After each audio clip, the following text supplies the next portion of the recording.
This thing here ruined my life, and it was also the best thing I've ever done.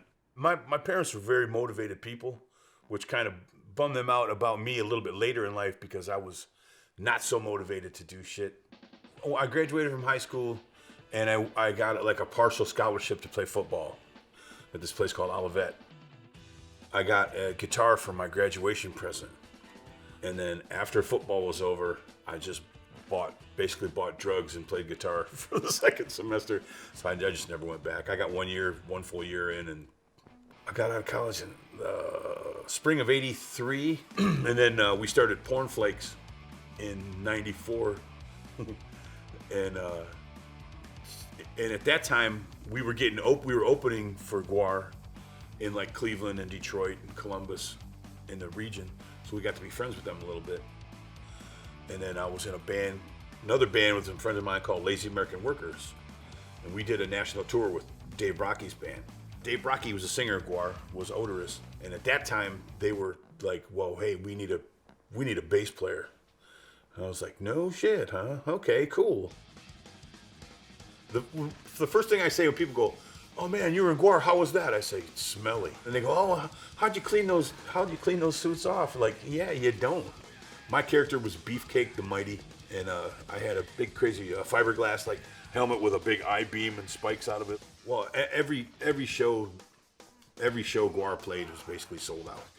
That's really why people dig GWAR so heavy. You know, people getting their heads cut off and just guts ripped out. It's ridiculous. When you're in like a local band just starting out and stuff, you're like a drag of society, you know. And getting a band with notoriety again, and then they fly you around the globe, you know. You don't pay for a damn thing. Oh, come right in, sit right here. Have this for free, have that for free, have everything. Then bowed out like in 2008, early 2008. I had Mobile Deathcamp started in my brain like the last year I was still in GWAR. Got on a couple good shows, got on a couple cool tours. And then just, you know, we do 175, 200 dates a year. Go out for 3 months at a time sometimes and just hit it hard. And then like with Mobile, you know, we went out with Mobile. Well, nobody knows what Mobile Deathcamp is. You get to a place and there's all these posters on the wall. Like this band's playing, you know, Friday. This band was here Tuesday. This band's playing next Sunday. This band's playing, you know. And I go and I go, where's the poster I sent you? You know, oh, well, people take these posters down and they steal them. Like, oh, people must love my posters because I never see them. Hey, this is Todd from Mobile Deathcamp. What's happening? Hanging out with John and all the boys from Serenity Tattoo. I think I met Kim back in the late '80s, maybe early '90s. I think she was working in this little punk rock place called the Cypress. So we've known each other, acquaintances for probably since I was 19. I used to work in a punk club, so I knew him. I wouldn't call us friends, but just would run into him at various places, that type of thing. I was going through a divorce, and at that time I was going out. There was a club. I ran into her at this place called the Woodchucks. And I was running into him more and more there, and I was going out by myself. And she couldn't keep her hands off me. That's not necessarily true. We had lots of things in common, hockey, music, that type of thing, so. Started to become more friendly and like being friends instead of just acquaintances, you know. I had 2 girls at the time, and, you know, they were just trying to adjust to the new life in our home as we knew it. Move in, meet my kids, live in my house. No morals, this woman.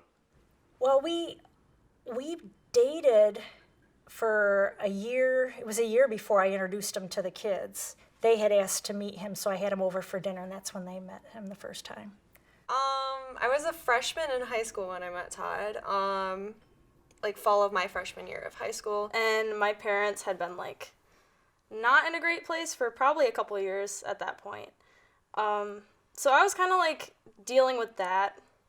I was holding on to a lot and I didn't know how to like process it. Well, I think I just got back from some sort of like practice or something, and my mom's like, "Hi, this is Todd," and my sister and I are like, "What the fuck is this?" So the first time they met him, I think they were a little shocked by his appearance, but I've always raised them not to judge people by the way that they look. I don't know what kind of guy I was expecting my mom to like bring back. I don't know. I was just like, looks kind of like a tough dude.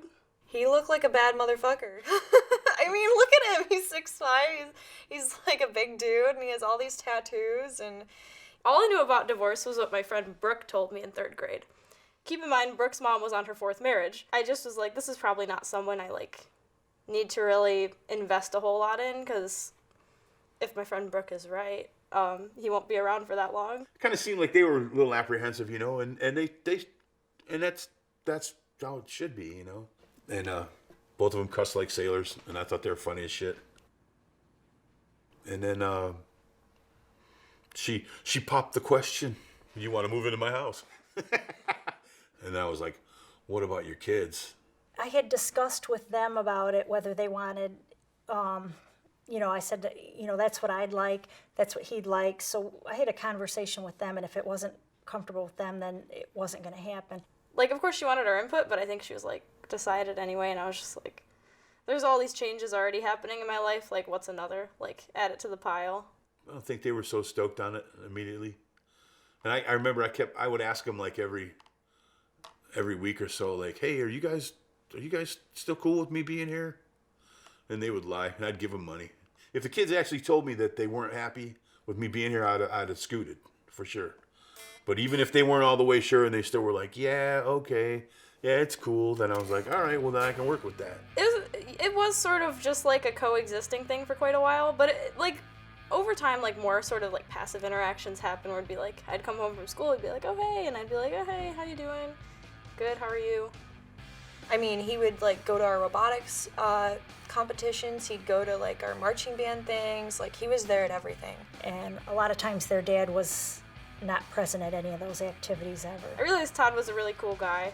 He was really nice. He made my mom happy, that kind of stuff. So it was like, I don't have any reason to dislike this guy. Like, why am I carrying this, like, random beef? And when my mom told me, like, how much we meant to him, like, that he kind of thinks of us as, like, because he's never had kids, he never was married, like, he kind of thinks of us as, like, his own. And, like, that was kind of like, I didn't know he thought that way about me. In marching band, there's this thing where when, like, the final game, you march for your senior year, like, the football players, the cheerleaders, the marching band, all the seniors, like, their family walks them down the field and they announce, like, this is so-and-so, and they're going to this school, and congratulate them for graduating. Like, I had my mom and my sister come with me, of course, but I also invited Todd to come with us, like, instead of, like, my actual dad. So, and he refers to him as for a while now, he's told me he's referred to him as his daughters. When he's out on tour or something, he'll say, "My girls, my daughters." So I'm protective of them, you know. I take them, they're, you know, whether, you know, I love my girls. Whether they know it or not, I hope they know it.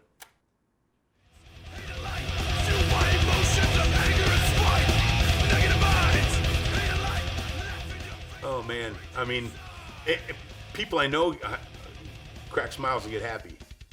People I don't know, well, what comes to mind is in Mobile, Alabama. So we're walking down the street in Mobile in the summertime, where, you know, cut off t-shirt and the shorts, and then, you know, I got this going on, and then there's like a couple of old black people walking towards me, and, you know, I walk with my head up. I walk with a grin and confidence and shit, like, and I see, and I'm getting closer, and you can see that they're like starting to, like, you know, fold up a little bit, like, oh shit, because, you know, I look like some neo soldier, and I go, "Hey, how's it going? How's your day?" And then they go, you can just see them, like, brighten up, like, oh, I'm doing very well, you know, like, and then they get happy, like, "Oh, we thought you were gonna, like, kill us, and now you're, like, being super friendly and happy," like.